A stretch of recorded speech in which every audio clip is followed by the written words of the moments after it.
VA sudah ditetapkan sebagai tersangka, terus juga ada pertemuan antara Kak Niki dengan Laura. Itu seperti apa sih Bang? Yang pertama, Assalamualaikum warahmatullahi wabarakatuh dan selamat sore. Terima kasih teman-teman media, Bapak Kasat, Ibu Kanit, dan para penyidik yang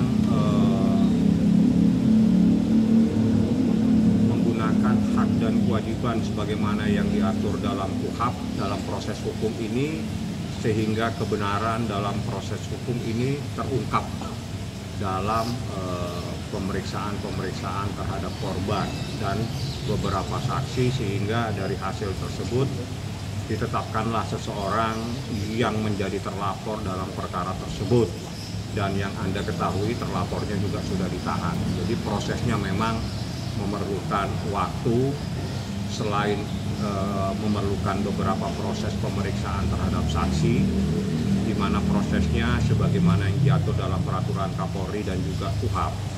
Proses hukum itu harus dilalui dengan proses penyelidikan dulu. Setelah proses penyelidikan ditemukan adanya sebuah peristiwa pidana, maka tindakan proses lebih lanjut itu namanya penyidikan, di mana penyidikan akan dicari dan ditemukan siapa yang harus bertanggung jawab atas adanya peristiwa pidana sebagaimana yang dilaporkan. Dan itu memang memerlukan waktu. Saya ucapkan terima kasih banyak, di mana para penyidik betul-betul secara maksimal telah mencari untuk mengumpulkan bukti-bukti dalam perkara tersebut.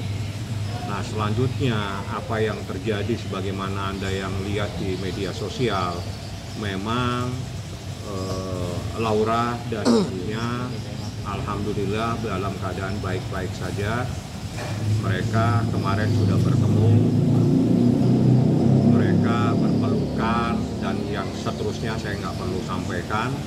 Yang jelas itulah yang saya katakan berkali-kali, bahwa ini adalah hubungan anak dan ibu. Tidak mungkin akan putus karena mereka mempunyai hubungan darah yang tidak mungkin bisa diputuskan oleh apapun yang terjadi terhadap anak tersebut. Jadi itulah yang kita dapatkan dari peristiwa ini, di mana sekali lagi saya katakan bahwa apa yang dilakukan oleh Nikita Mirzani itu dalam rangka mencari, dalam rangka memberikan perlindungan, dalam rangka mencarikan keadilan terhadap anaknya yang mendapatkan sebuah kejadian yang menurut aturan hukum peristiwa itu adalah peristiwa yang diduga adalah peristiwa pidana. Jadi Nikita bagaimana caranya memberikan perlindungan, dia harus segera meminta perlindungan kepada negara supaya negara turun tangan melalui aparat penegak hukum, yakni kepolisian, supaya bisa memberikan keadilan dan perlindungan kepada anaknya.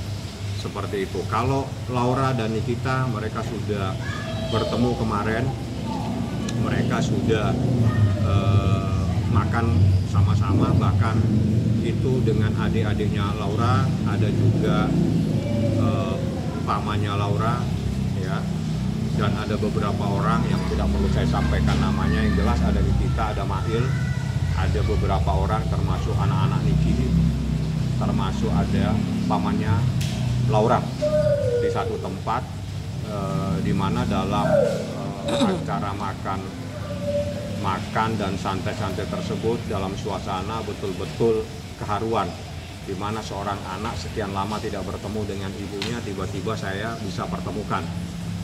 Jadi itulah yang bisa saya petik, bahwa bagaimanapun juga anak dan ibu dan anak, itulah yang terjadi. Dia pasti akan berkumpul dan bertemu kembali, seperti itu yang terjadi.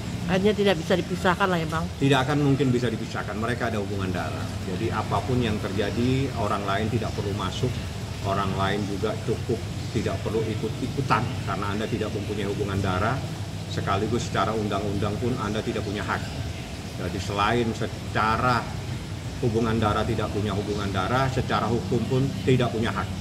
Yang punya hak adalah Nikita Mirzani selaku ibu kandungnya dan atau orang tuanya, dan orang yang diberi kuasa oleh Nikita Mirzani itulah yang mempunyai hak. Itu adalah proses yang menurut hukum. Jadi secara garis hubungan nasab tidak ada, hubungan hukum juga tidak ada. Jadi tolong Anda sadar diri, siapapun jangan ikut campur di dalam persoalan ini, kecuali Anda diberikan hak secara hukum dan sesuai dengan undang-undang seperti itu. Tapi Bang, boleh cerita sedikit nggak sih situasi dan kondisi di sana waktu itu tuh seperti apa Bang gitu loh, dengan Lauranya yang juga seperti apa, Nikinya juga seperti apa gitu saat pertama kali mereka bertemu? Ya, keharuan yang saya katakan tadi. Jadi Laura juga ngomong, bicara ya, dia bicara pada saat kita ngobrol. Nanti mungkin ada dia punya testimoni mungkin yang kita siapkan. Ya, dia bilang, saya sempat terharu ya, tiba-tiba ketemu dengan adik-adik saya yang sekian lama saya tidak pernah bertemu. Sekarang adik-adik saya sudah dewasa, dalam artian sudah besar, sekian tahun saya tidak pernah tahu.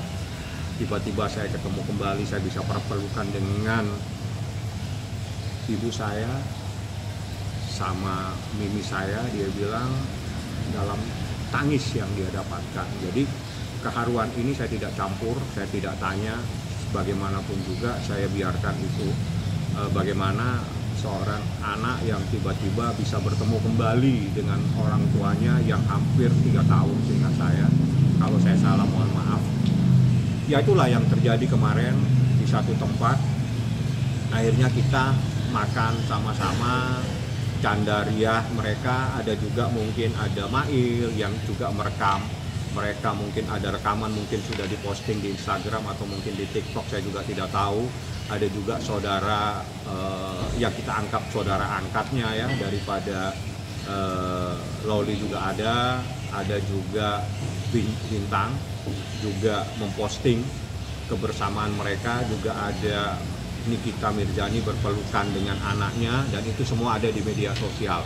Itulah suasana keharuan, bagaimana seorang anak yang sekian tahun tidak bertemu dengan ibunya akhirnya bisa bertemu kembali. Dan Nikita berkali-kali di dalam media sosial akhir-akhir ini menyatakan Loli adalah anak, bukan anak yang durhaka, dia anak yang baik, anak yang pintar, dan anak yang sangat saya sayangi. Itu adalah kalimat Nikita Mirzani. Dan bahkan dia minta kalau memang ada postingan-postingan terhadap Laura, kita mohon supaya dihapus. Kalau tidak salah seingat saya di dalam salah satu postingan seperti itu. Netizen banyak yang ikut haru pertemuannya Kak Niki dengan Laura.